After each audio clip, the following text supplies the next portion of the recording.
UK will not ignore its debt, says Davis, as Barnier warns it will have grave consequences. Mr. Barnier opened a press conference in Brussels this afternoon by saying that patience is a critical virtue in any negotiation, to which Mr. Davis gloomily replied, "Particularly for us."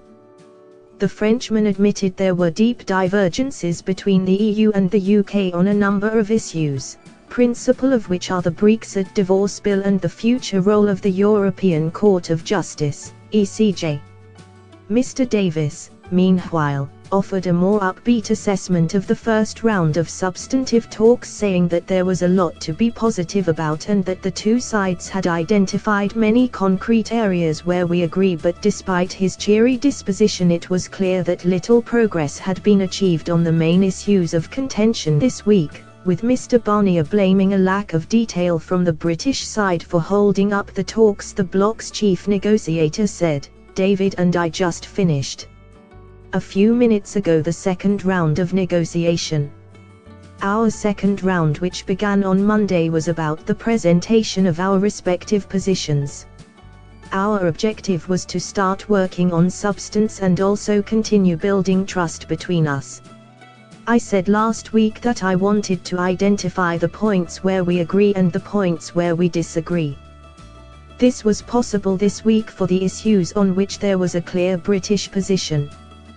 The first round was about organisation, this week has been about presentation, the third round must be about clarification. And we require this clarification on the financial settlement, on citizens' rights, on Ireland and on the other separation issues, where this week's experience has quite simply shown that we make better progress where our respective positions are clear." Mr. Barnier hinted for the first time that the EU may be prepared to compromise on key issues such as the amount of any Brexit bill, but said it can only do so once the British side has laid out a detailed position. He said, "We're not in a sort of game of making concession or of asking for concessions. Negotiations are only just starting. I mean, hang on. The UK decided to leave the EU. That's a serious decision. A serious matter with serious and grave consequences. We take it seriously, and I'm sure David and his team also take it very seriously on the financial settlement." He voiced frustration with the lack of a clear position from the UK, replying, "An orderly withdrawal means that accounts must be settled. We know that that agreement will not be achieved through incremental steps. As soon as the UK is ready to clarify the nature of its commitments, we will be prepared to discuss this with the British negotiators." Put to him that Britain had already budged on the structure of the talks.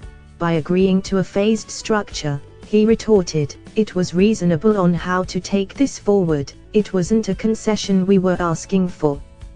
On the role of the ECJ, however, the bloc's chief negotiator was less conciliatory, despite being forced to admit he could not name a single other nation that would allow citizens on its court to be placed under the special protection of a foreign court.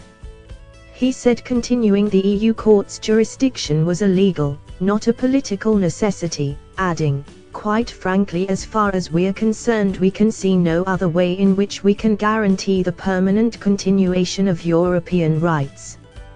For his part, Mr. Davis suggested that Britain accepted the fact it would have to pay some form of financial settlement as part of leaving the bloc, but defended provocative comments by his colleagues Boris Johnson and Liam Fox, the former of which said the EU could go whistle over its extortionate £90 billion demand.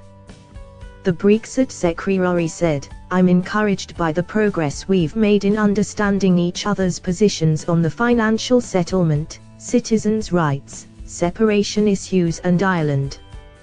We've identified many concrete areas where we agree. On the Brexit bill," he added, "we both recognise the importance of sorting out the obligations we have to one another, both legally and in the spirit of cooperation. Clearly there's a lot left to talk about and further work. Ultimately, getting to a solution will require flexibility from both sides." When it was put to him that Brexit will lead to a net flow of cash from Britain to the EU, He replied, "I'm not going to enter into the negotiation in the press conference."